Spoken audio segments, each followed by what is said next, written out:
One of the frequently asked questions is about the interface between the discharge spout of the bulk bag and the hopper below. More times than not, we'll use an iris valve and an access chamber, otherwise known as an untie box. The operator would open the iris valve, pull the discharge spout before it's untied, down through the iris valve into the untie box. At this point, you can close the iris valve as much as possible, and then depending on the location of the spout tie, untie it above the iris valve or below the iris valve. Closing the door,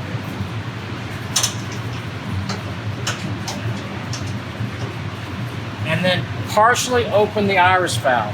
This accomplishes two things. One, it allows a controlled flow of material into the hopper so you don't displace the air too quickly and cause dusting. It also helps eliminate the dusting by the spout pushing out against the control ring of the iris valve.